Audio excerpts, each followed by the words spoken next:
Something that I'm learning firsthand right now, and is a perfect reminder, as I'm working with the dark feminine energy in my own life in response to something pretty traumatic that I've experienced in the last 2 weeks. And it's just really showing me that so much of the dark feminine we see as, being this baddie and being this nobody can fuck with you and having this wild energy. But really the purpose of the dark feminine right now, I feel, is for us to have permission to be able to feel these wild feelings of rage, or the depth of our sexuality and sensuality, or our ability to really speak what's true. And these are all the things that have been suppressed in us for thousands of years. And the purpose of this and the overall feminine energy is to allow us to feel that, so that we can be freed of the energy. As feminine energy, our ability to feel is enormous. Our ability to feel is enormous. And because we've been told that, and I'll just say it this way, women sometimes are afraid of how deeply we can feel. So it's easier to put ourselves into this little box. We've been given the template of how to do that. We've been told we're supposed to do it. But sometimes we literally do this to ourselves.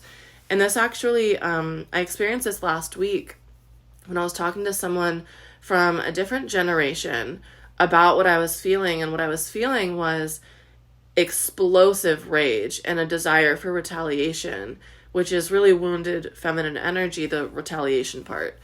And this person told me essentially to, well-meaningly, they told me to suppress it. In other words, of course. They encouraged me to not really feel the depth of what was going on, and instead to dissociate, to distract myself, to focus on other things, which the focusing on other things part is always, of course, something we can do. But it just reminded me, we have been so encouraged to not feel the depth of our feelings. And I want you to know that it is safe for you to do that. It's scary though, because the depth of our feelings as feminine energies, they are uncontrollable. They can set us into places that are super imbalanced. And when we learn how to work with the dark feminine and allow her in our field, we can then transcend that into something different that doesn't consume us completely. And I'm really talking about probably the wild woman archetype here of all the archetypes. Two of our shadows of the feminine energy in general. To feel safe, we have learned to manipulate and control things. And I think the manipulation, what I have seen in myself over the last 10 years as I've been learning this, is very, very, very subtle. I would never actually call it manipulation, especially after just experiencing phenomenal manipulation from someone. I don't even want to use the same word because it's very different.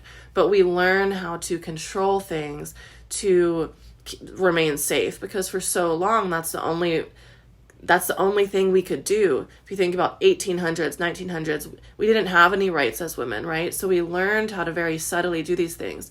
But control is a thing that is really super prominent, and we are able to control our emotions, which is a skill that we need to have. However, there is a time and place for that.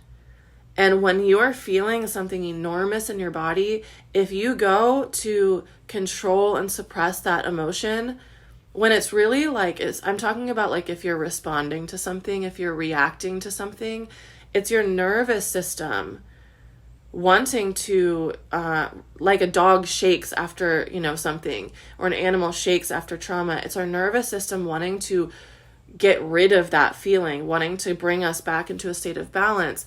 And so if we suppress it, our body can't actually get back into a state of balance.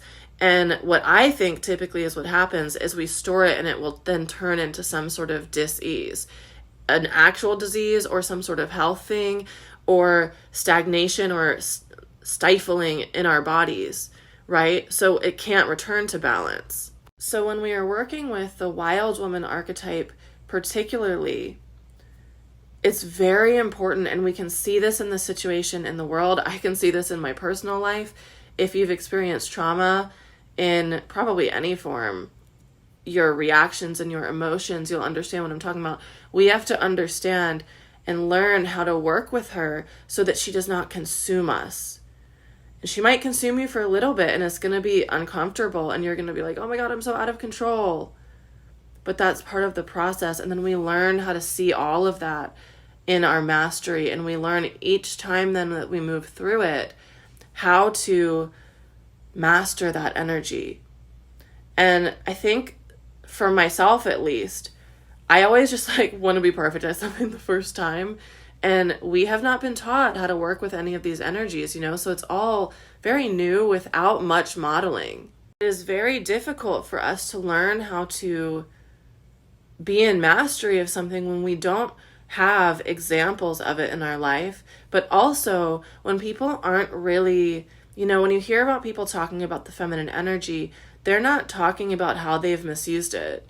They're not talking about how they have made mistakes or come from a wounded state in effort to be holding that energy. These are all paths on the learning curve as we learn to embody anything, right? So I wanted to share that because this is a very, you know, it's interesting because whenever you launch anything, like as a, whatever you would call me, you know, you get tested in it, and I'm getting tested in this so deeply right now. And so I wanted to share that. And this is going to be something that I'm incorporating in the realm of the dark feminine so that we have a multifaceted approach to learn how to work with her so that she can support us in the highest way. And that's what we're going to be doing in the realm of the dark feminine. This is a 7-week experience. We start October 29th, and we're going to go into 5 archetypes in an alchemical initiation. So this is going to change you forever. And this is the starting point. This is something you can continue to revisit. I set up every single thing that I offer so that you can continue coming back to it, because none of this is a one and done thing. We learn it, we come back to it, we deepen over time. So it's set up that way so you can come back to it on your own. My workbooks are like top tier, and I say that with so much humility, but like I just know the workbooks are really good. And we also have 7 live calls. So we're starting this Sunday the 29th. I really would love for you to be a part of it. The women in the group now are phenomenal, and I can't wait for you to get to be in this experience. All the information's at the link in my bio.